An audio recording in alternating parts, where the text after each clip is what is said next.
Though the readings on this podcast might be Aries Aquarius, the language and themes can be fiery as Leo. On this episode, we're exploring the moon maven of lunar living Meliea Black's June 2024 oracle reading from the Soul Trees deck, featuring the inspiration card. Hey y'all, I'm Grace, and this is Mediocre Mystic, the podcast where we explore how mediocre makes the world go round and how mediocre works in mysterious ways. Thanks so much for joining me and Meliea.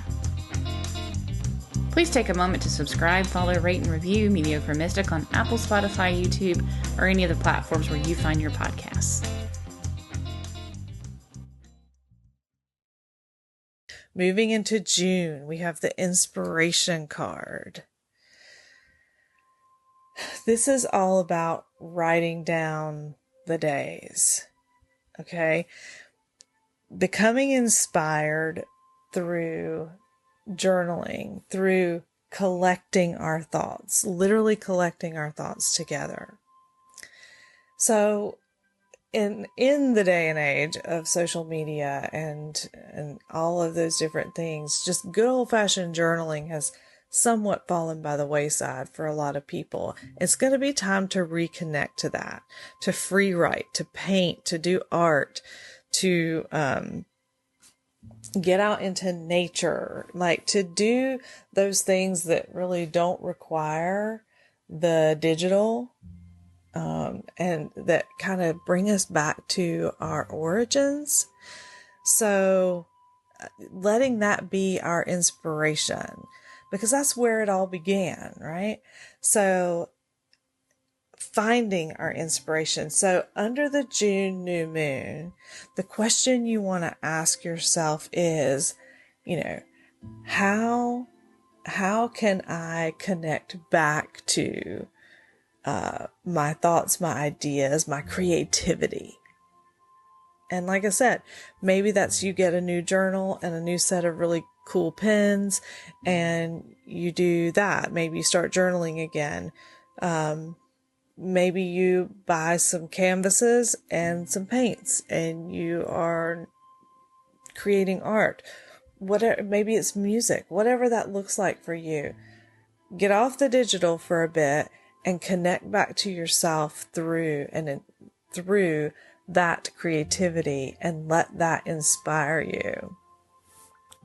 Usually about June, about that time of year, we need that kick of inspiration, right? The days are getting hotter, and it's a good time for us to kind of allow that creativity to grow in the heat of the summer sun. So connect to your creativity for the lunar cycle in June.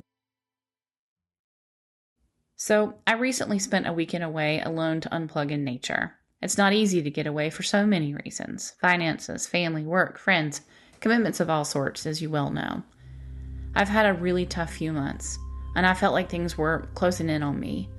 Something had to give, despite the fact that I had many of these kinds of legitimate reasons for me to just stay put. When I got there, I was a bit surprised that I was in a neighborhood and close to town in my little getaway cabin. Now, we all know Airbnb can be a shit shoot as to how accurate the description is, but the saving grace was a private porch facing a few rolling hills and trees with a trickling creek. Now, don't get me wrong, it was beautiful property. It just wasn't that remote quiet I had hoped for. I had my tuxedo Manx cat along, Bubba Sue, also known as the boy named Sue or the cat in black for you Johnny Cash fans. I've had this green-eyed magical creature for 15 years now, since he was just 4 weeks old.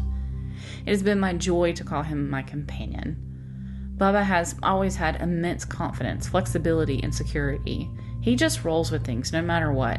Just like in this instance, we like to travel a lot, and he owns whatever space he's in. No anxiety, just curiosity.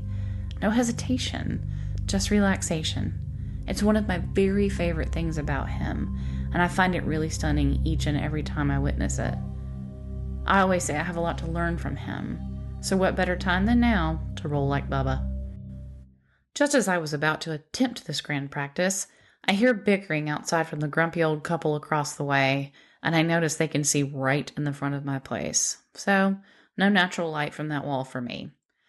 I then hear the owners yelling because there is a damn copperhead snake very close to where I was staying, and then I witnessed its demise. I tried to walk it away, going down to the pool, and of course the neighbor decided this would be the best time to cut the fucking grass. And to top it all off, all manner of neighborhood dogs were running through barking. But through it all, Bubba just remained curious once he'd investigated it all, and then he did the only thing that made sense. He took a nap. I decided to stay my course and try to be like my cat. After all, what better time to put this practice into action? I got settled in after all of the commotion, and then I got curious. I looked around at all the local art that was used for decor, and it turns out it was the owner's brother. I opened the windows to the cool air of the foothills, sniffing it almost like Bubs, grateful for the drop in humidity from my Piedmont city. I walked again to the pool, things having settled, and I saw a family of deer foraging and running along the back of the fence. I then took a load off outside with Bubba, who was already lounging on the deck of his latest addition to his vast kingdom. I saw wildflowers of all colors woven in with the kudzu and smelled honeysuckle in the breeze.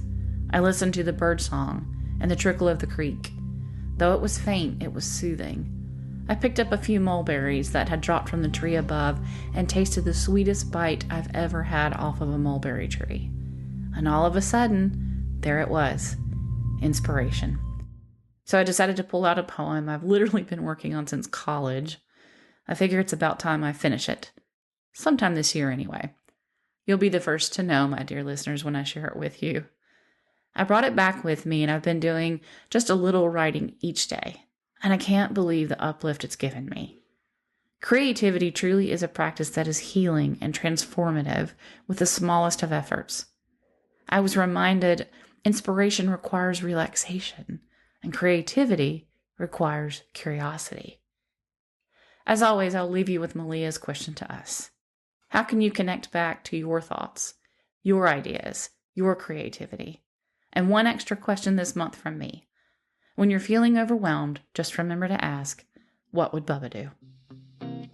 Now that you've heard from Meliea and me, I want to hear from you. How's the month of June treating you? Call or text me at 980-355-9665. Email me at mediocremysticpod@gmail.com. Visit mediocremystic.com and check out the show notes for links to social media and references from this episode. And don't forget to subscribe, follow, rate, and review Mediocre Mystic on Apple, Spotify, YouTube, or any of the platforms you find your podcasts. If you'd like to hear Melia's story, go listen to Season 3 of Episode 5 of 2022. Learn how her near-death experience changed everything, from deconstructing her fundamentalist evangelicalism to reconstructing her life, standing firmly in her own truth. And until then, may the phases of the moon wane your pains and wax your joys to the max.